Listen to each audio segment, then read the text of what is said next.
17 বছর দীর্ঘ এক যুগেরও বেশি সময় ধরে প্রবাস জীবন কাটানো বিএনপির ভারপ্রাপ্ত চেয়ারম্যান তারেক রহমান অবশেষে দেশে ফিরছেন। এই যেন এক অবিশ্বাস্য প্রত্যাবর্তনের গল্প। লন্ডনের নীরব রাজপথ পেরিয়ে এবার তার গন্তব্য শেখ হাসিনাহীন নতুন বাংলাদেশ।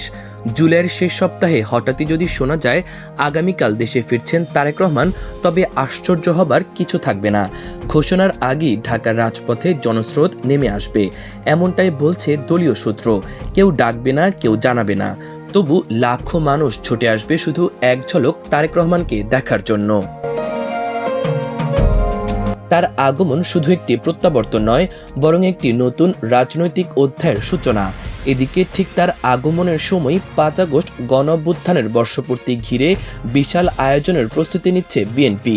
শেখ হাসিনার পলায়ন দিবসকে কেন্দ্র করে ঢাকায় একটি মহাসমাবেশের আয়োজন করতে যাচ্ছে দলটি। গুঞ্জন রয়েছে সেই মহাসমাবেশে সশরীরে উপস্থিত থাকতে পারেন তারেক রহমান নিজেই। সেক্ষেত্রে রাজনীতির মঞ্চে ঘটবে নাটকীয় মোড়। একদিকে ক্ষমতার পতনের বার্ষিকী, অন্যদিকে বিএনপির সর্বোচ্চ নেতার ঘরে ফেরা।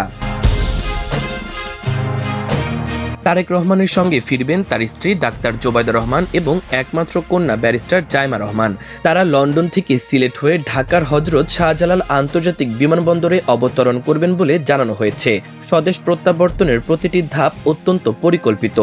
দলের পক্ষ থেকে তাকে ঘিরে তৈরি করা হচ্ছে বহুস্তর নিরাপত্তা বলয়। সিএসএফ সহ চেয়ারপারসনের সিকিউরিটি ফোর্স, বিএনপির নিজস্ব নিরাপত্তা বাহিনী থাকবে সদা প্রস্তুত।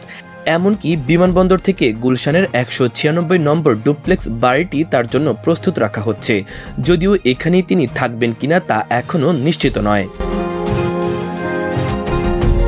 দলীয় নেতা গয়েশ্বরচন্দ্র রায়ের ভাষায়, তারেক রহমান কবে দেশে ফিরবেন তা আগাম বলা যাবে না, তবে তার ফেরার আগেই একটা বড় চমক থাকবে। যেদিন ফিরবেন সেদিন ঢাকার রাস্তায় এমন জনস্রোত নামবে যা ইতিহাসে কেউ কখনো দেখেনি। বিএনপির যুগ্ম মহাসচিব শহীদুদ্দিন চৌধুরী অ্যানি বলেন, সরকার যদি সত্যিকারের গণতান্ত্রিক হতো তাহলে তাকে নিজেরাই ফিরিয়ে আনতো।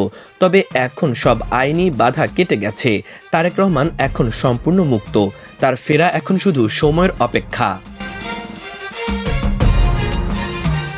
উল্লেখ্য, 2007 সালের 7 মার্চ 1/11 তত্ত্বাবধায়ক সরকারের সময় তারেক রহমানকে গ্রেপ্তার করা হয়।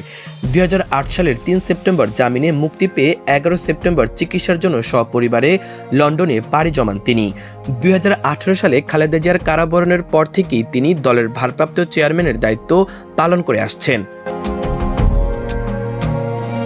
এবার সেই তারেক রহমান ফিরছেন এবং এই ফেরা শুধু একটি রাজনীতিকের দেশে ফেরা নয়, এটি হতে চলেছে একটি বিপ্লবের সূচনা, একটি নতুন সময়ের ঘোষণা। দর্শক, ধন্যবাদ এতক্ষণ সাথে থাকার জন্য। ভিডিওটি ভালো লাগলে চ্যানেলটি সাবস্ক্রাইব করে দিন পরবর্তী ভিডিওর জন্য। ইমন তারুণ্য বার্তা।